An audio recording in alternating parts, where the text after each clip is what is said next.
What are the mistakes, key mistakes, some from mistakes that you have also made and learned from in the process, that you can say is consistent with founders, with innovators, with business owners? Number one is that there's a difference between a founder and a manager. Mark founded Facebook, but he doesn't run the day-to-day operations of Facebook.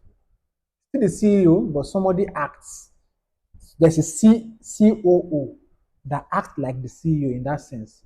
Sheryl Sandberg, if I'm correct, she did that for a very long time until recently, right? So founders must understand that you founded a business, you are a visionary person.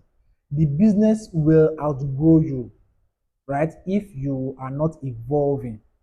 So a time will come that you have to employ managers because the business has gotten out of the incubation stage. Now the goal is not surviving. The goal is either expansion or getting into verticals, and so on and so forth. So there is need to be self-aware and to know when to either step back or stay in, but allow other people take other responsibilities.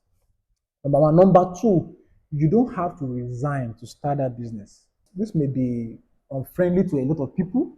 I did I don't not. think investors will agree with you They won't, to be honest. They because they're going won't. to tell you point blank, it means that you're not serious. It means I that for some honest reason, it's still Yes. a 50-50. We need If I somebody who is 100% committed to what they're doing. Yeah, if I'm an angel investor, no, if I'm a part of a VC, I will say the same thing. Yes, I will say the same thing. I cannot give you money and you're not spend your 100% time on this project. Yes, I will say the same thing. But we are all talking from our perspectives, right? Right now, I'm not an investor. I'm a founder, right? And that is to say, this will tie to the last thing I will say, that you don't have to resign to start a business. I'm talking from the context of Nigeria and the economics of Nigeria.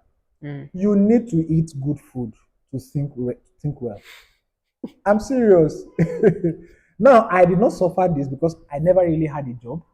I came into business directly, but I have seen people fell, fall in this trap. So I can talk about it. I've counseled people.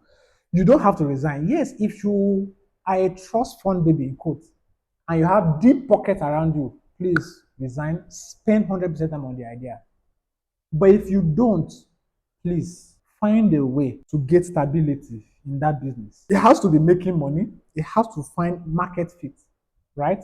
Before you plunge in. So that, especially if you are married, that's number one. Then tying to the last thing I would say is that you mustn't raise money. Explain. I personally I've never raised money, right? Not because I don't want to. I have been very tempted to do it, but the few times I tried, I realized why I shouldn't be doing it. Is it good to raise money? Yes, it's good to raise money. In fact, it is necessary to raise money, but not for everybody, right? And we can look at many examples that we've seen in our society today, right? So I'm looking at the kind of business I run right now. I'll use Shadow House as an example, right? We are trying to build something, still small right now, but the kind of funding that we have approached recently and the terms we were given, right? The terms completely erodes what we are trying to build. There were some, I can't discuss them right now, right? But there were things I was told that we must do. I'm like, this is more of clout than the actual training we are supposed to do, right? Permit me to say that the reputation we have today is because of the things that we do, which could be eroded if you attract funding from a particular quarter of the market, right? So I'm saying this to say that as a founder, we must understand when to raise, why we have to raise money, right? And if we are not raising money, why are we not raising money? Now, we must also understand that not raising money means that you spend so much time in the trenches. Are you comfortable with that? Are you playing the long game or the short game? There is no wrong answer. I'm just saying that there must be that understanding and the awareness, right, of why we do the things that we do. These are the major three things I would say founders must be very aware of.